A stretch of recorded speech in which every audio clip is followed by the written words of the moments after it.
Pandian store நியூபிரமோ ரொம்பவே feel பண்ணிக்கிட்டு இருக்காங்க பழனி. ஏன்னா, நாம ஒரு உதவின்னு சொல்லிட்டு மச்சான்கிட்ட பணம் கேட்டா, ஆனா மச்சான் வந்து குடுக்க முடியாதுன்ற மாரி சொல்லிட்டாங்க. நம்ம எந்த அளவுக்கு அந்த கடைக்காக பாடுபட்டுருக்கோம், கஷ்டப்பட்டுருக்கோம். ஆனா, அதெல்லாம் கொஞ்சம் கூட புரிஞ்சுக்காம, மச்சான் நம்மள இந்த அளவுக்கு பண்றாரே அப்படின்னு சொல்லிட்டு ஃபீல் பண்ணிட்டு இருக்காங்க. இவ்ளோ பெரிய பிரச்சனை நடக்குது. அது இல்லாத சுகன்யா வந்து எவ்வளோத்த தான் வந்து தாங்கிட்டு இருப்பா சொல்லுன்றாங்க. என்ன பண்றதுன்னு ஒண்ணுமே புரியலையேன்னு சொல்லி எமோஷனலா ஃபீல் பண்ணிட்டு இருக்காங்க. சுகன்யா சொன்ன விஷயங்களையும் யோசிச்சு பார்த்துட்டு, இனிமேல் நம்ம இந்த வீட்ல இருக்கணுமா? இவ்ளோ அசிங்கப்பட்டு, அவமானப்பட்டு அப்படின்னு சொல்லி திங்க் பண்ணிட்டு இருக்காங்க. அதுக்கடுத்து இன்னைக்கு கேட்கலாம், நாளைக்கு கேட்கலான்னு சொல்லிட்டு சுகன்யா ரொம்பவே பொறுமையா இருந்துட்டு இருக்காங்க. அதாவது பழனி இருந்துட்டு, அதுக்கப்புறமா அவங்களுக்கு ரொம்ப எமர்ஜென்சியா பணம் தேவைப்படுது. போய் பாண்டியனை கேட்குறாங்க. பாண்டி இருந்துட்டு, சும்மா சும்மா பணம்லாம் குடுத்துட்டு இருக்க முடியாதுடா. என்ன நீ உன் இஷ்டத்துக்கு வந்து பணம் கேட்டுட்டு இருக்க அப்படின்ற மாதிரி எல்லாம் சொல்லிடுவாங்க.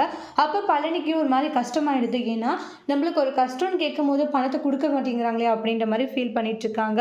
அடுத்து வரக்கூடிய ப்ரோமோல கண்டிப்பா நம்மளுடைய பழனி பார்த்தீங்கன்னா, பாண்டியன் கிட்ட ஒரு பெரிய ஆர்கியூமெண்ட்டே பண்ண போறாங்க. பண்ணி தான் அந்த வீட்ட விட்டே போக போறாங்க.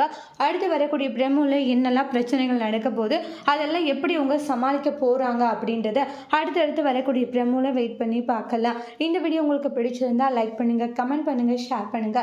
மறக்காம நம்ம சேனலை சப்ஸ்கிரைபர் பண்ணிக்கோங்க. Thank you friends.